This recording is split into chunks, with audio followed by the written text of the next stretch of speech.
Damos gracias al Eterno por este nuevo Shabbat que estamos celebrando. En este día en particular nos corresponde estar estudiando la Parashá Noaj, eh, una parashá con mucho contenido y sobre todo también con aspectos que son muy proféticos y mesiánicos. En el día de hoy vamos a estar tocando un punto en particular que lo quiero enfocar netamente en lo que es, como ustedes pueden ver ahí en el título, relacionado directamente con lo que es protegiéndonos de los diluvios. ¿De qué forma lo vamos a enfocar este tema con la ayuda del Eterno? Es relacionado con qué es lo que provocó el diluvio y de esa manera cómo nosotros podemos protegernos de aquello o así también de mejor forma poder evitarlos. Ver la condición en la cual se encontraba la sociedad en los tiempos de Noah y así también ver cada uno de nosotros la condición en la cual podemos encontrarnos y así también en la sociedad en la cual nosotros nos encontramos. Cabe señalar de que una de las profecías respecto a los últimos tiempos está relacionada directamente con de la similitud de la sociedad como eran los tiempos de Noah. Y es ahí en donde claramente vemos de que la sociedad actual tiene muchos indicios de lo que era la sociedad en los tiempos de Noah. Y así también podemos ver posteriormente que también la palabra nos habla respecto a una característica en particular de los últimos tiempos y está relacionada con los tiempos de Sodoma y Gomorra. Es un tema que no vamos a tocar el día de hoy, claramente, y cuando corresponda a la paracha en particular.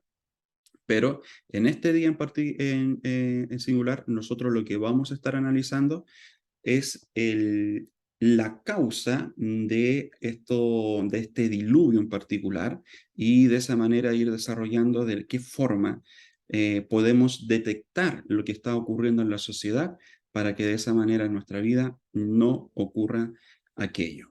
De cierta forma, nosotros debemos ver esas vivencias que tuvo el pueblo y en este punto en particular que tuvo la humanidad, para que nosotros podamos aprender de ello y extraer claramente eh, las cosas prácticas en nuestra vida, para que de esa manera siempre podamos estar viviendo en libertad, poder estar viviendo en la bendición de Hashem, y que de esa manera siempre podamos avanzar, que nada ni nadie nos haga retroceder o nos estanque en el camino, sino que sin lugar a duda podamos siempre tener un constante crecimiento y avance. Entonces, se requiere plantear la siguiente pregunta que está relacionada con qué hizo la generación del diluvio para que pudiera vivir esa situación en particular. Y es acá en donde se mencionan claramente dos ofensas en particular, que está relacionada con la violación y así también está relacionada con el robo. Acá, netamente, nosotros estamos viendo de que había un aspecto de inmoralidad muy alto en la sociedad de Noah, y eso generó de que cada día esa generación se fuera desvirtuando más y más y se alejara de la palabra del Eterno, se alejara de la Torá. Ustedes se preguntan, pero la Torá fue dada en los tiempos de Moshe, ¿por qué tú estás diciendo de que se alejó de la Torá?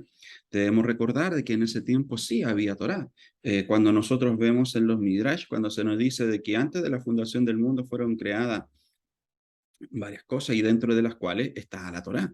Por lo tanto, ahí entendemos de que efectivamente estaba la Torá oral, con la cual estaba directamente el conocimiento de la voluntad de Hashem.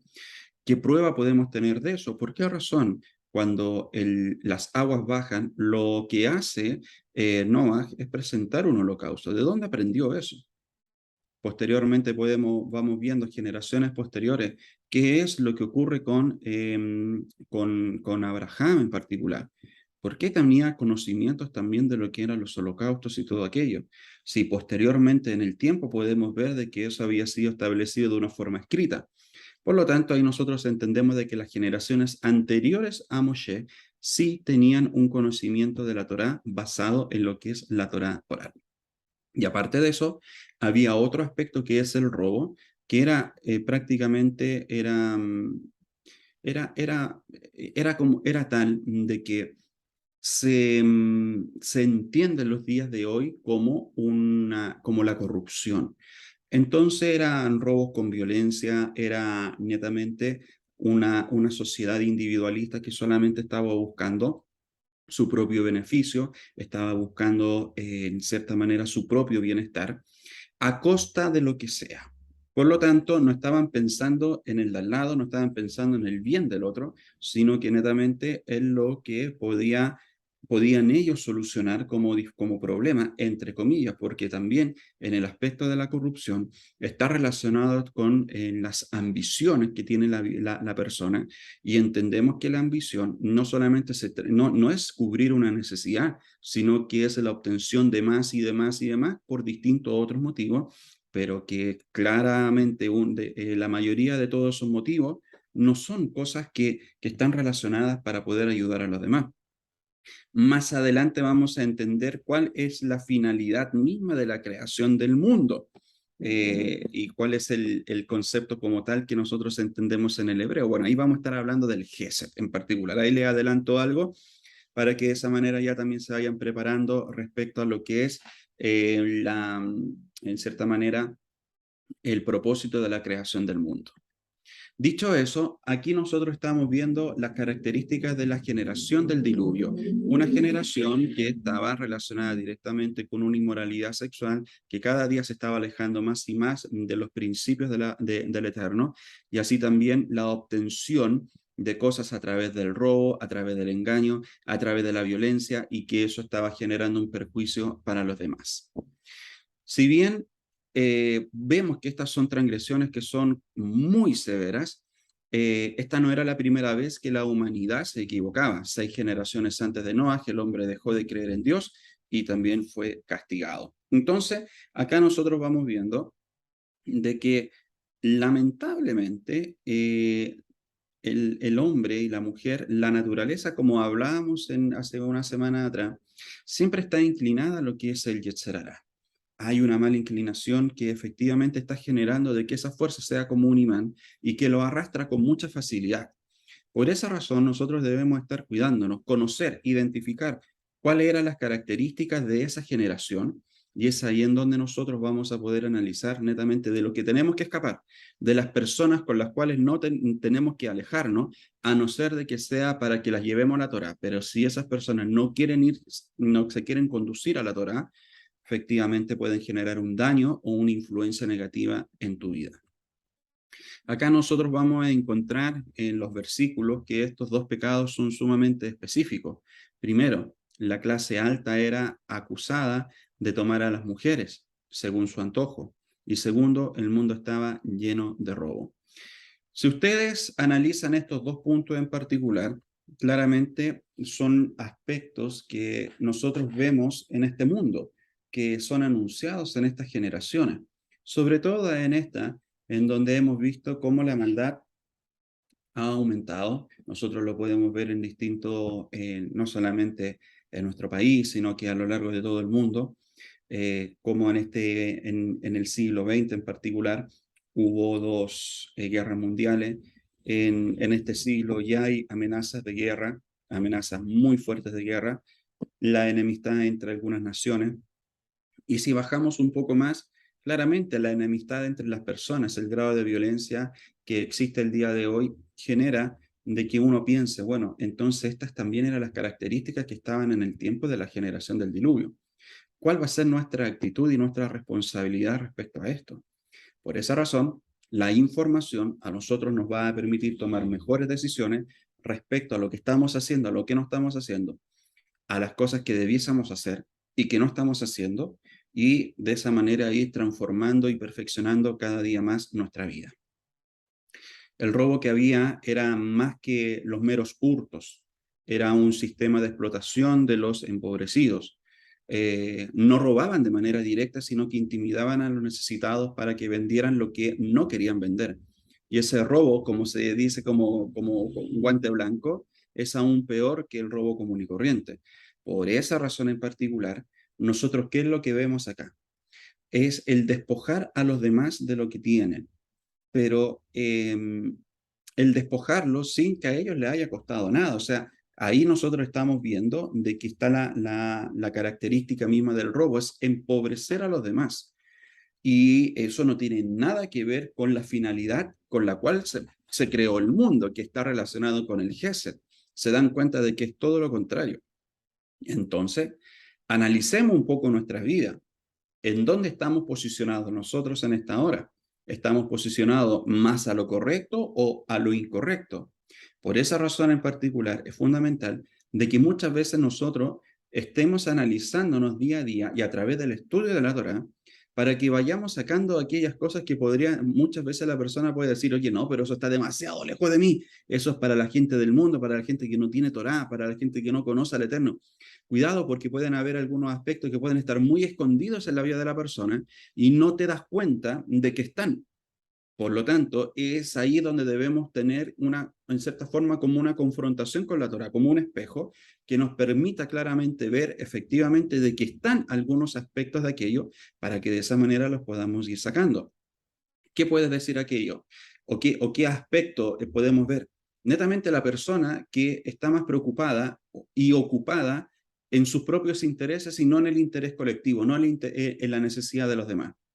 Eso es un grado de individualismo, ese es un grado de egoísmo y que está muy relacionado con el hecho de las características que tenía esta generación. Pero tú puedes decir, es que yo no le hago daño a nadie, yo no le voy a quitar nada a nadie. Pero si aún así no está el Gesed, si no está la bondad en tu vida, hay aspectos, hay matices de esa generación que tienen que ser quitados. No pueden estar. Entonces, por esa razón en particular, nosotros debemos alejarnos de las características de la generación del diluvio para poder ir viendo los aspectos que efectivamente el Eterno vio en Noah y que también la palabra nos dice que era un sádic, que era un justo en su generación. Más adelante vamos a ver un punto en particular que me llama mucho la atención porque se genera un poco de controversia. ¿Por qué le llaman un sádic de su generación?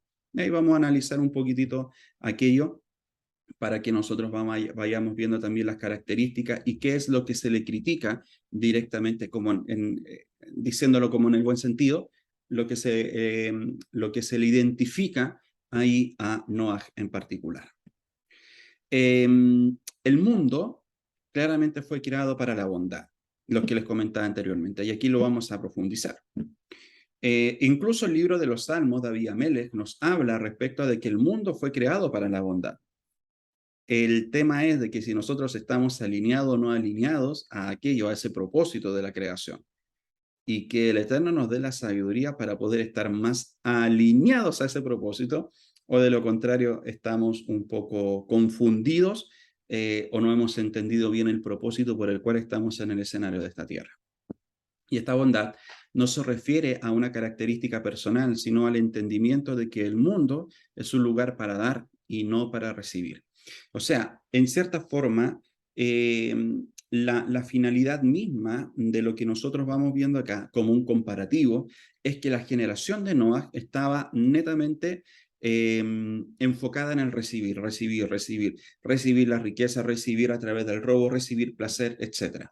Pero cuando nosotros nos encontramos con el término del Gesed, entendemos de que la finalidad misma de toda la creación o por qué estamos en este lugar es netamente para poder dar. De lo que hemos recibido, eso damos.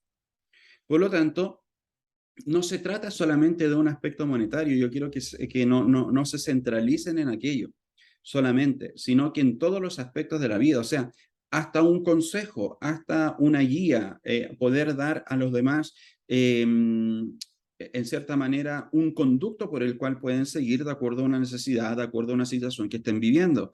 O sea, hasta poder dar una palabra de ánimo para quienes lo requieren. Ese es un acto de bondad, ese es un gesed. El poder ayudar a levantarse a otro, a que pueda caminar, a que pueda direccionarse, ese es un acto de gesed. Por lo tanto, nosotros en particular tenemos la oportunidad diaria de poder generar este tipo de acciones en nuestra vida, pero muchas veces solamente lo analizamos y decimos, no, pero es que solamente está en el aspecto monetario, financiero, y no puedo hacer gestos todos los días, etc. Mira, pueden haber muchos motivos, muchas razones, etc. Mucho.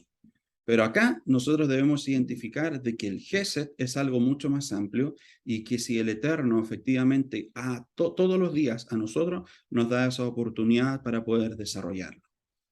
Entonces, para el judaísmo la bondad es algo esencial. Incluso el Talmud dice que la causa por la que los romanos destruyeron el segundo templo en Jerusalén fue las luchas internas entre los judíos y Sinat Hinam, el odio infundado. ¿Por qué razón? Porque eso los debilitó. No lo fortaleció. El Gesed fortalece al pueblo. El Gesed fortalece al grupo, fortalece al minyan, fortalece a la Kehilá, fortalece a la sinagoga, en donde estén reunidos los hijos de Hashem, es fortalecido, y sobre todo cuando se lleva como cuerpo en particular el acto del Gesed. Por esa razón, si ustedes se dan cuenta, en el contexto por el cual nos habla Rab Shaul respecto a lo que es el cuerpo del Mesías, ¿acaso no está relacionado directamente con la función que tiene cada uno de los órganos, pero para el beneficio de los demás, para el beneficio del cuerpo? Es como decir, ¿no?, de que el pulmón va a funcionar para sí mismo, el corazón va a funcionar para sí mismo y no para un cuerpo. No, es ahí en donde la función de uno bendice a todo el cuerpo en particular. Por esa razón, tu función va a bendecir a todo el cuerpo en particular, a todo el cuerpo de Mashiach. Por esa razón, también se nos habla en el contexto como tal, en Rab Shaul, hablando de los dones en particular, que no están relacionados directamente con el beneficio propio, sino que está relacionado con lo que tú puedes edificar a los demás, y son los dones en tu vida para que puedas edificar la vida de los demás. No es para que te autoedifiques, o sea, eso no tiene sentido. Entonces, cuando tú entiendes de que tú tienes que trabajar el llamado, el talento, el don que el Eterno ha puesto en ti, es porque tú estás pensando en la edificación de los demás y no en tu autoedificación. Y eso es un acto de gesed, es un acto de bondad. Entonces, manifestar verdadero amor y bondad incrementa nuestros méritos para volver a tener el templo de Jerusalén. Se dan cuenta de que todo esto está relacionado directamente con lo que es la Geulá, con lo que es la redención. Por esa razón, nosotros debemos entender de que nuestros actos son los que van a apresurar la Geulá. ¿Y acaso van a ser actos egoístas? No, tienen que ser actos de Gesed, actos de bondad. ¿Por qué razón? Porque la Geulá está relacionada directamente con el hecho de que tú, como hijo de Hashem, estás rescatando, estás trayendo a aquellos que no tienen el conocimiento de la Torá, aquellos que no tienen el conocimiento del Mesías, y que a través de ti lo puedan tener. Y eso es un acto de Gesed. No es un acto egoísta, no es un acto ni vanaglorioso, ni jactancioso, nada por el estilo. Es un acto de Gesed. Entonces, vamos a tomar algunos extractos de que nos dice el Pirkei Avot respecto a lo que es la bondad, a lo que es el Gesed. Por ejemplo, podemos ver de que Iliel dice, trata de continuar las enseñanzas de Aharón, que amaba la paz y buscaba la paz, amaba a los semejantes y los acercaba a la Torá. Acá nosotros vamos viendo, y cuando nosotros estudiamos en el 5782, nos tocó estudiar los actos o las características de Aharón. Ahí nosotros vamos viendo el hecho de que él estaba siempre pensando en el pueblo, de la misma forma que lo estaba haciendo Moshe. Incluso hasta ellos mismos se interpusieron, pusieron sus vidas por amor a la vida de los Bené Israel. Ese es un acto de Gesed, es un acto de bondad, y el amor que ellos tenían para poder acercar a todos los Bené Israel a la Torá. No habían individualismo, no estaban buscando ellos el poder, en cierta manera, beneficiarse de algo. Recuerden cuando los Bené Israel comenzaron a llevar todas aquellas joyas, todas aquellas riquezas para que se pudiera erigir la tienda de reunión. Es ahí en donde también Moshe dice, paren, paren, no traigan más porque ya con lo que hay es suficiente. Entonces, es ahí en donde la palabra en particular nos habla de todo lo recaudado, etcétera. En cierta manera podemos ver como una especie de auditoría para que posteriormente nadie malinterpretara o malpensara o juzgara a Moshe de que estaba recibiendo más y más cosas para también su propio beneficio. Todo estaba pensado para el pueblo, todo estaba pensado para lo que es la comunidad en particular y nada directamente a algo individual. Más adelante, en el mismo extracto del Pirkei Avot, podemos encontrar, Shimón el Justo solía decir, son tres las cosas que sostienen al mundo, la Torá, el servicio a Dios y los actos de bondad.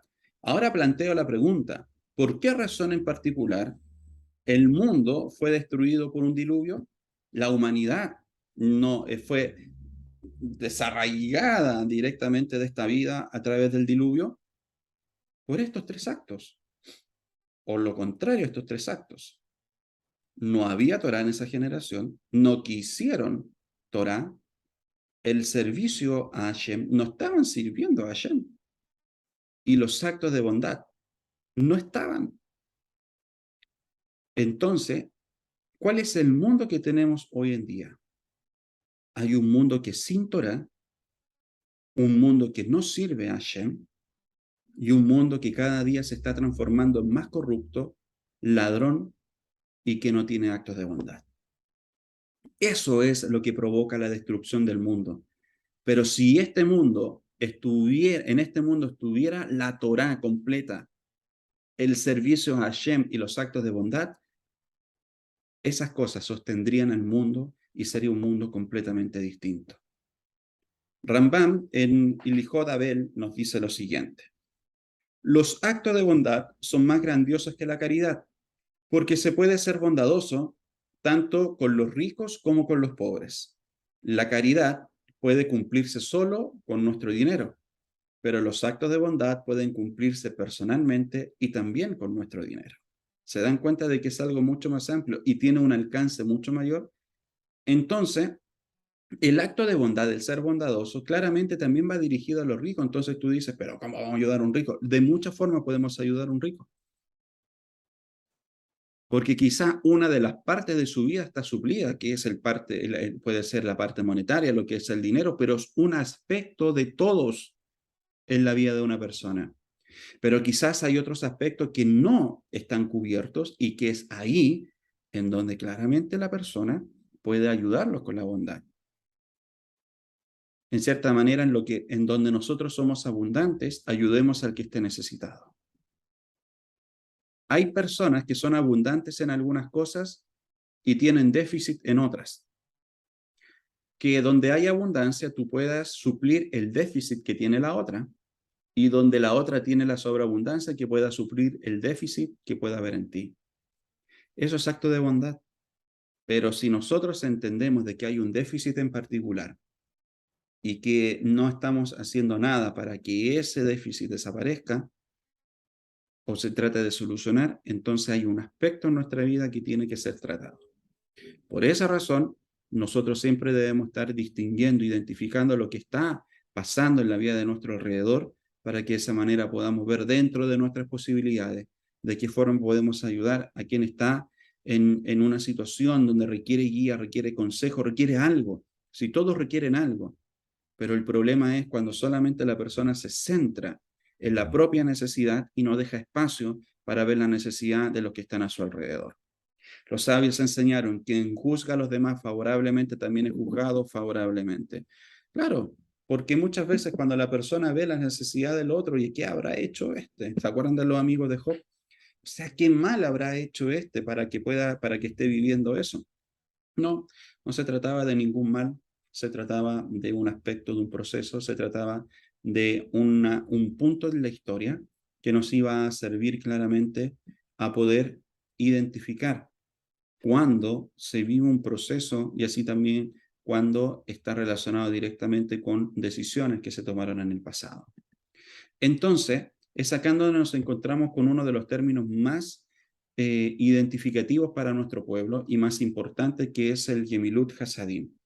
¿Qué es lo que nos quiere decir esto?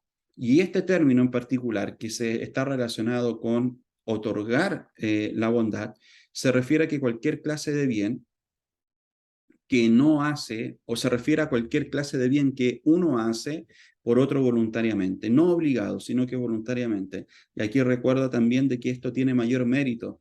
¿Recuerdan ustedes cuando en una oportunidad estudiamos respecto a la diferencia del maaser, respecto a la diferencia con las ofrendas? por el hecho de que el último aspecto está relacionado con algo, con algo voluntario. Por lo tanto, hay un mérito guardado, un mérito reservado en esa acción, porque no te están obligando a hacer algo, no te están mandatando algo, sino que tú lo estás haciendo de corazón, con un buen sentimiento voluntario. Esto es lo que pasa acá también. Al hacer a otro un acto de bondad, pero que sea voluntario, nadie te está obligando a hacerlo. Pero por eso, imagínate el mérito que hay cuando tú lo haces voluntariamente. A veces toma la forma de préstamo de dinero, mientras que otras veces implica dedicarse a ayudar a otro, como en casos en los cuales alguien se esfuerza para atender a sus invitados o para acompañarlos cuando se marchan. O sea, se dan cuenta de que hasta los más mínimos detalles podemos encontrar el aspecto del gesed. Entonces, cuando una persona hace Gesed, se vuelve más sensible respecto a la existencia de Dios y toma conciencia del gran Gesed que Dios hace constantemente por él. Es ahí en donde podemos identificar claramente el acto de bondad que el Eterno hace con nosotros día a día. Y aparte de eso, nosotros nos sentimos más cerca claramente de la existencia y de la presencia de Hashem. Por esa razón, el pueblo, o más bien dicho, la generación del diluvio, no era sensible respecto a la existencia de Dios y tampoco tenía una conciencia de que todo el día de vida, o sea, lo básico, que el día de vida que ellos tenían era por una bondad de parte del Eterno. Se dan cuenta de que todo aquello, lo que está alejado directamente con lo que es el acto de bondad, no está relacionado con la Torá, con los principios del Eterno, y que de esa manera claramente puede generar en cierta forma, una reprensión a la vida de la persona. Es sumamente interesante e importante entender de que el acto del Gemilut Hasadim trae consigo una bendición para la vida de la persona, pero ojo, nosotros no debemos hacerlo para obtener la bendición, sino que podamos hacerlo con una acción o una intención de poder ayudar al otro. O sea, si tú estás ayudando a otro, no es para que tú calmes tu conciencia respecto, o al fin ayude a alguien, entonces ahora me siento útil. No, no se trata de ti, se trata de cubrir la necesidad de los demás y que a través de tu acto puedas generarle paz, shalom, tranquilidad a la vida del otro. Entonces te das cuenta de que va más allá de poder decir, ya lo vamos a ayudar para sentirme tranquilo yo. No, no se trata de ti. Saca eso de tu mente y se trata de los demás. Por esa razón, cuando nosotros estudiamos directamente lo que los rabinos nos enseñan, es ahí en donde los sabios de bendita memoria nos dicen lo siguiente: cuando tú te alegras, cuando haces un acto de bondad, cuando haces un bien, es ahí en donde ya está tu recompensa. Entonces, es tan delgada delgada la línea, finita la línea, eso quiero decir, de que tienes que tener cuidado. El acto de bondad que nosotros hagamos relacionado directamente con los demás y no para nosotros mismos. Una persona que está preocupada de tomar todo lo que pueda para sí misma, ni siquiera nota que los demás le están brindando un bien. Cuando es capaz de salir de sí mismo y convertirse en un individuo que da a los demás, entonces toma plena conciencia de toda la bondad que recibe de los otros. Esta afecta especialmente su relación con Dios, porque la persona toma conciencia de que Él le está brindando su bondad de manera constante. Por lo tanto, está claro que desarrollar una actitud de Gesed despierta la conciencia de la persona respecto a la existencia de Dios. Miren el regalo que hay en el Gesed. O sea, en cierta manera de decir, los mejores y mayores beneficiados vamos a ser nosotros mismos.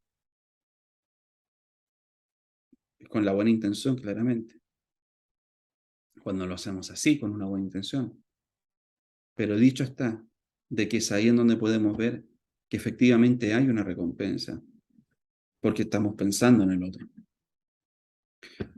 Pero el mundo o la generación en el tiempo de Noah no estaba centralizada en eso, sino que estaba en la corrupción.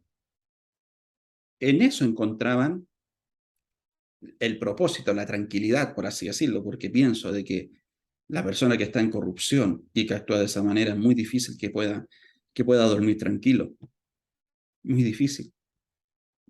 Y quien pueda dormir tranquilo tarde o temprano, lo va a alcanzar lo que es la preocupación, lo que es la intranquilidad. Quizás puedan ser quietudes momentáneas, pero no es un shalom, no es una paz interna, porque eso solamente lo puede dar el Eterno.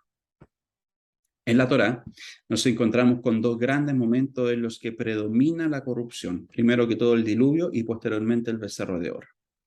El primero evoca el robo, mientras que el segundo a la adoración del vil metal, o sea, a la obsesión directamente por el dinero. ¿Cómo pudo Noah resistir el ambiente predominante de inmoralidad y robo? Veamos ahora ese aspecto y ver cómo nosotros mismos podemos aprender de aquello. El Beit Abraham dice que Noah halló gracia a los ojos de Hashem porque cuidaba sus ojos. Ayin Tov. Esto también se menciona en el versículo con énfasis de la frase en los ojos. Esto implica que Noah estaba atento a sus ojos y por eso fue digno del favor divino. Nuestros sabios dicen que lo que ven los ojos, el corazón lo desea. Así Noah pudo evitar codiciar relaciones personales o propiedades que le estaban prohibidas. Entonces, ¿cómo nosotros podemos cuidarnos y para así encontrar el favor de Hashem en esta sociedad de inmoralidad y robo? Cuidando nuestros ojos, no deseando, como acá podemos ver, esas relaciones personales basadas netamente en el pecado de la inmoralidad y así también en la obtención de propiedades o riqueza que están prohibidas, basado directamente también en lo que es el término de la codicia, como hablamos en una oportunidad cuando analizamos las 10 palabras. Entonces se dan cuenta de que hay una herramienta para que nosotros sí podamos encontrar el favor de Hashem en esta sociedad tan corrupta y en esta sociedad tan inmoral. Es ahí en donde él pudo resistir. Nosotros como hijos de Hashem vamos a poder resistir sabiendo lo que miramos, mirando con cuidado. Y si estamos mirando cosas que no se deben, deseando cosas que no se deben, entonces este es el momento de también hacer techuvá respecto a aquello. Y que el Eterno a cada uno lo ayude o nos ayude para que de esa manera podamos estar en mayor y mejor conexión y sintonía con él. ¿Por qué razón? Porque la influencia exterior es mucha en esta sociedad, en estos tiempos. Entonces la pregunta para tu vida es, en cierta manera, lo que tú estás mirando está con eso, estás generando de que las cosas exteriores te estén influenciando más. ¿Y cómo puedo saber eso? A la actitud que estás teniendo el día de hoy. Así de simple. La actitud que tú estás teniendo el día de hoy habla hasta qué punto están tus ojos posicionados en lo correcto o en lo incorrecto. De acuerdo a cómo tú estás pensando en este momento, cómo estás sintiendo, cómo estás actuando, eso claramente es el resultado de poner los ojos en las cosas correctas o en las cosas incorrectas. Entonces, claramente ahí podemos sacar un análisis en qué posición nos encontramos hoy en día. Si estamos con el Ayin Top o estamos netamente con lo que es el mal ojo. Dicho esto, la importancia de poder encontrar el favor de Hashem es que ese favor nos cubre, nos protege. Ese favor genera de que nosotros podamos estar muy conectados y a la vez podamos estar muy sintonizados con el propósito divino, con el propósito de nuestro Mashiach. Y se dan cuenta de que no podemos tener distractores, los ojos puestos en lo correcto van a generar de que los distractores se vayan disipando de nuestra vida y que ya no generen más influencia. Por esa razón es fundamental. ¿En dónde están puestos nuestros ojos? ¿En dónde está el énfasis de tus ojos? ¿En dónde está el énfasis de tu mirada? Para que de esa manera tú puedas analizar o desviar la mirada, cambiar el rumbo, y si no lo quieres hacer, tú ya sabes cuál es el resultado. Vamos viendo las consecuencias de la corrupción. Restaura a nuestros jueces como al principio y a nuestros líderes políticos como en los buenos tiempos. Y así quitarás de nosotros el sufrimiento y la angustia. Y reina tú sobre nosotros pronto, tú, Hashem, únicamente con bondad y misericordia, con rectitud y justicia, Bendito eres tú, Hashem, el Rey que ama la rectitud y la justicia. Amén.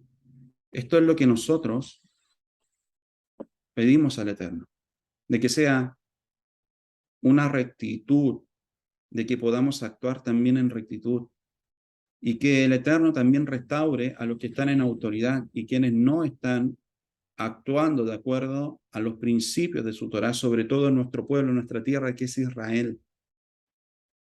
Por eso es fundamental de que desde los gobernantes hacia abajo pueda estar la Torah en los ojos de cada una de las personas. O de lo contrario, automáticamente van a sentirse muy atraídos por la corrupción. Y por esa razón vemos de que en los aspectos gubernamentales es en donde se concentra la corrupción, por falta de Torah, por falta de seguir los principios de la Torah. Entonces, ¿qué es lo que aprendemos de todo esto?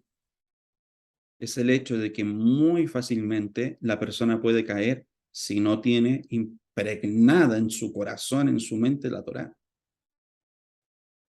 Cuidado con los ojos. Y de esa manera, claramente vamos a encontrar el favor del Eterno. En la Haftará que leemos en Shabbat previo a Tisha B'Av, no sé si ustedes lo recuerdan, Yehayahu dice explícitamente que la destrucción de Jerusalén, del Beit Hamikdash, y el exilio del pueblo judío vendrá como consecuencia del robo, de la estafa, el crimen y la corrupción de los jueces y los gobernantes. Vean todos esos aspectos, ¿eh? Consecuencias de robo, consecuencias de estafa, de crimen, de corrupción de los jueces y los gobernantes. Y lamentablemente es la realidad de la sociedad en la cual nos encontramos. Por esa razón insisto en lo siguiente. En los últimos tiempos van a ser muy similares a los tiempos de Noah. Eso es lo que ocurrió en los tiempos de Noah. Esos aspectos son los que nosotros vemos en esta generación. Entonces, claramente, ¿qué es lo que hacemos con esta información? Ah, qué lindo saberlo. No, tomemos medidas. Y así también nosotros esforcémonos más y más en el plan que el Eterno tiene para cada uno de nosotros. ¿Por qué? Porque el resultado de la corrupción es la muerte. La corrupción mata. Y ahí vemos cómo la corrupción mata y la injusticia trae sufrimiento. A diferencia de los jueces corruptos, los verdaderos jueces y líderes de Israel, como el rey David, sabían que, de acuerdo a la Torá, su primera misión era asistir a los pobres y los necesitados y defender a los que no tienen quien los defienda. El Gesed. ¿Quiénes eran los reyes que hicieron lo bien o lo bueno ante los ojos de Hashem? Los que actuaban con Gesed. Todos aquellos que hicieron lo malo ante los ojos de Hashem, el común denominador, bueno, habían hartos comunes denominadores, pero lo podemos centralizar en la falta de Gesed. Entonces, ¿qué es lo que pasa en nuestra vida? ¿Hacemos lo recto ante los ojos de Hashem o lo incorrecto ante sus ojos? Veamos cuál es nuestro nivel de Gesed y ahí vamos a sacar conclusiones respecto a aquello. ¿Por qué razón? Porque acá nos tenemos que concentrar en lo que es la rectificación del mal ojo. Porque el Gesed está relacionado con el buen ojo. Y lo que no está relacionado con el Gesed está relacionado con él. O sea, es el mal ojo. Y la palabra hebrea, tebet, comparte raíz con la palabra top, que es bueno, en referencia al buen ojo. La fuente de poder de bendecir, tal como está dicho. El buen ojo bendecirá. Esta rectificación comienza con la contemplación de las luminarias de Hanukkah en los primeros días de Tebet y especialmente cuando están completas en el octavo día. Todo proceso destructivo comienza con el mal ojo, el odio, del cual provienen la ira y el fuego de la destrucción. ¿Por qué razón? Porque el buen ojo ve lo correcto del prójimo, ve las habilidades, ve las cosas positivas, etcétera. Pero el mal ojo ve los defectos, ve las debilidades, ve todo aquello que en cierta manera da para el chisme, da para el cagüín. Eso es mal ojo. Pero cuando nosotros nos concentramos en ver lo que es lo correcto o lo bueno en la vida de los demás, porque, a ver, todos tienen algo bueno, o sea, algo por rescatar, Entonces, si tú dices, ya, pero de un abanico de 100 cosas, una cosa es buena y las 99 son malas, eh, céntrate en la buena, céntrate en la buena. Eso es un acto de bondad. Entonces, claramente, el sentido por el cual nosotros estamos mirando a los demás automáticamente va a ser acompañado por la misericordia, acompañado directamente por esa bondad que estamos hablando ahora. Entonces, el mal ojo siempre va a buscar lo negativo en los demás. Entonces, dicho eso, en el Tratado de Abbot, nuevamente lo cito, dedicado a la rectificación directamente de las cualidades, está dicho que el buen ojo es la cualidad que se desató en Abraham versus el mal ojo, la cualidad de Bilam, el malvado. Y tenemos que ser de los discípulos de Abraham Avinu, que llegan a ser, comemos en este mundo y alcanzamos el mundo por venir. Acá se dan cuenta de que no hay una postura intermedia que digamos que este medio gesed, hace medio gesed, no, o se es o no se es. Y es ahí en donde también vamos a ocupar un comparativo respecto a Abraham, respecto a la crítica que se le hace en particular a Noah, relacionado con la actitud que él tuvo en ese tiempo que se le dio para poder construir el arca. Simplemente el buen ojo significa ver al otro de forma positiva, frente a las características del mal ojo que ve y resalta el medio vaso vacío y perverso, la especialidad del malvado Bilam. Por eso acostumbrémonos a ver el medio lleno, no el medio vacío, y nuestra perspectiva de vida va a cambiar completamente. ¿Cuál es la crítica que se le hace a Noah? Noah ha sido objeto de muchas críticas debido a que no oró por sus contemporáneos, tal vez porque pensó que eran incorregibles y que Hashem no escucharía sus plegarias. Sin embargo, debería haber rezado de todos modos, porque no hay persona tan malvada que no pueda recibir la misericordia divina a través de la plegaria. Aquí viene un comparativo respecto con Abraham, de que Abraham tenía una característica y sobre todo también los recursos que el Eterno le dio, también lo ocupó para llevar a cabo lo que es el plan de redención. Cuando instala una tienda para poder atender a todos los extranjeros que van pasando por aquel lugar y para poderles darle de beber y así también poder darles alimento. Había una característica de llamar, de rescatar a las naciones muy potente en Abraham. Muchos le critican a Noah de que no estaba esa característica y que prácticamente quizás pudo haber llevado a cabo un acto como de prejuicio en donde eh, él anteponía las situaciones y decía, no, pero que este pueblo, mira cómo es, etcétera, qué van a entender, que se van a acercar al Eterno. Entonces ya había una predisposición respecto a aquello, cosa que no había en Abraham. Por esa razón se le hace la crítica en particular. Rebe Nachman predijo que nuestra última generación antes del Mesías se vería inundada por una ola de ateísmo e inmoralidad. ¿Acaso no es lo que hay? Al igual que Noah, tenemos que mantenernos firmes y resistir el hedonismo enfermo de nuestros días. Noah nos demuestra que una persona puede cambiar el mundo entero. Así que no se trata de centrarnos en esa crítica en particular. Hay posturas, como nosotros lo hemos dicho en más de una oportunidad, pero también está bueno poder plantearla como tal. Pero es ahí en donde nos centramos netamente en la capacidad de Noah, en la obediencia de Noah, y así también de que por algo fue llamado justo en su generación. Y por algo también hay un pacto que el Eterno hace con la humanidad y está relacionado directamente también con Noah. O sea, ese pacto también es que está relacionado con no volver a destruir a la humanidad por agua.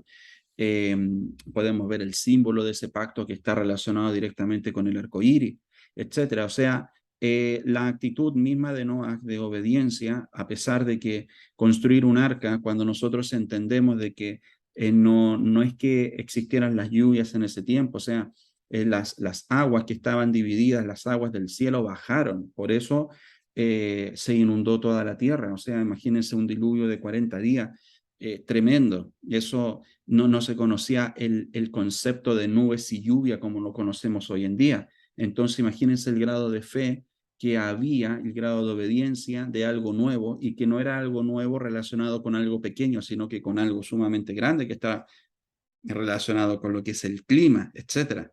Entonces, nosotros no nos centramos en la crítica, sino que en las cosas favorables de este varón. Entonces, ¿por qué muchas veces tú te puedes preguntar, o la persona en particular, pero por qué entonces están graficadas aquellas cosas negativas de estos patriarcas, de estos varones? Para que aprendamos de ellos, no para criticar, sino que para que aprendamos de esas vivencias y no cometamos nosotros esos errores. La persona que hace techubá. Rabbi Meir dice que en la Gemara Yomá, que una persona que hace techubá puede traer perdón al mundo entero. En el mérito, en cierta manera aquí es como una gran techubá que se hizo en el mundo con el diluvio, ¿eh? Y aquí donde está la figura de Noah también, imagínense, o sea, potente también. Entonces, en el mérito de mantenernos firmes con emuná, que el mundo se salve de los trastornos y las tribulaciones que de otro modo podrían llegar previo a la llegada del Mashiach, y que pronto podamos dar la bienvenida a la redención total de nuestro pueblo y del mundo con regocijos, con cantos, con danzas, etc. Entonces acá nosotros vamos viendo el actuar de esa generación. El tiempo otorga la posibilidad de que las cosas sucedan de a poco en diferentes épocas y a través de un proceso.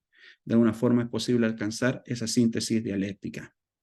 Es decir, habrá un momento en que la paz reinará, un momento en que reinará la justicia, un tiempo en que regirá la caridad, hasta que el final de la historia humana, la verdad brotará de la tierra. La frase que utiliza el verbo brotar, que significa crecimiento en etapas, supone la posibilidad del tiempo. Entonces, ¿qué es lo que eso nos dice? Noah era un hombre recto en su generación. La Torah dice, Noah era un hombre recto en su generación, Bereshit 6:9. El Talmud, Tratado Sanedrín 108a, le llama la atención estas palabras que parecieran ser superfluas en su generación. ¿Qué es lo que estas palabras vienen a enseñarnos? Hay dos opiniones. Uno, un elogio a Noah, incluso en una generación malvada, él era justo, sin embargo, si hubiera vivido en una generación recta, tendría que haber sido todavía más justo. Dos, una deshonra para Noah. En su propia generación fue considerado recto, pero de haber vivido en la generación de Abraham, no habría sido considerado recto comparado con Abraham. Entendamos lo siguiente. La misión era completamente distinta entre uno y otro. Entonces, basado en eso, y los tiempos eran completamente distintos. Y basado en eso, claramente no se puede hacer como una comparación de que uno era mejor que otro. Solamente cumplieron su propósito, que era distinto al otro y en épocas completamente distintas. El Hatán Sofer, un gran rabino, explicó que en verdad no hay ninguna contradicción entre las dos opciones. Si Noah hubiese sido tal como fue en su primera generación, en la generación de Abraham, entonces no habría sido considerado tan justo. Sin embargo, la realidad es que Noah podría haberse visto influenciado por Abraham y llegar todavía a mayores niveles de rectitud. ¿Cuál es nuestra enseñanza respecto a todo este tema? ¿Qué aprendemos de esto? Ya para ir finalizando. Todos nos vemos afectados por nuestro ambiente. Cuando estamos cerca de personas con buenas cualidades, automáticamente nos vemos influenciados en una buena dirección. Pero así también cuando tú te rodeas de gente con malas intenciones y malas cualidades, eso te va a traer problemas. Si tú no te pones firme, no te pones en una posición de autoridad y no cedes a la mala cualidad del otro, el problema te lo vas a cargar tú. Entonces, es mejor de que efectivamente la autoridad que Hashem nos ha dado, no dejarnos influenciar por los demás, que tienen una mala actitud, que tienen malas cualidades, y tampoco por el ambiente que nos rodea. Piensa lo siguiente, ¿cuál es el ambiente que tú has tenido a lo largo de toda esta semana? El ambiente de hoy día, el ambiente de este último mes. Si eso está generando más influencia en ti que la palabra que está en ti, hay algo que cambiar, porque eso no, esa conjugación no cuaja. Entonces, ahí es donde hay que hacer un análisis para ver en dónde efectivamente está el mayor grado de influencia en tu vida, si son las cosas externas o la Torá que está en ti. Los actos de bondad generan que los diluvios no se lleven a cabo en nuestra vida. Es más, la acción del Gesed nos acercará más al Eterno y a sus preceptos. La generación del diluvio hizo todo lo contrario, razón por la cual el mundo no pudo seguir sosteniéndose tal como se conocía. Lo que aprendemos de todo esto es que el acto de bondad va a generar de que los diluvios no estén en nuestra vida. Por esa razón, nosotros entendemos cómo se puede cambiar un mal decreto. Y nosotros lo vimos, ¿no?, dentro de las últimas fiestas que vivimos. Pero recuerden siempre cómo nosotros podemos cambiar un mal decreto. Y está relacionado directamente con la techuvá, está relacionado con hacer tikún y está relacionado con el gesed, lo que es la bondad. Por esa razón, si queremos cambiar un mal decreto de nuestras vidas, por eso le pedimos al Eterno en el mes de Lul y los 10 días entre Rosh Hashanah y Yom Kippur, de que el juicio sea favorable. Y lo que más hacemos, techuvá, arrepentimiento, tikkun, y así también podemos llevar a cabo actos de bondad. Por esa razón, la generación de Noah fue destruida, toda aquella generación, por el hecho de que no estaban esos principios, no estaban claramente los fundamentos del Eterno en ellos, por esa razón no tenían los méritos para seguir adelante. Que esta palabra nos ayude a nosotros a enfocarnos, a enfocar nuestras prioridades, a enfocar nuestra mirada en lo correcto, a enfocar nuestras acciones a lo correcto y que también acostumbrémonos a mirar a nuestro entorno, a los demás, no para que ellos nos influencien, sino que con los actos de bondad nosotros podamos influenciar a los demás. Y que de esa manera claramente podamos tener el favor del Eterno en nuestros días y en nuestras vidas. Así que el Eterno les bendiga grandemente y que puedan disfrutar mucho este Shabbat.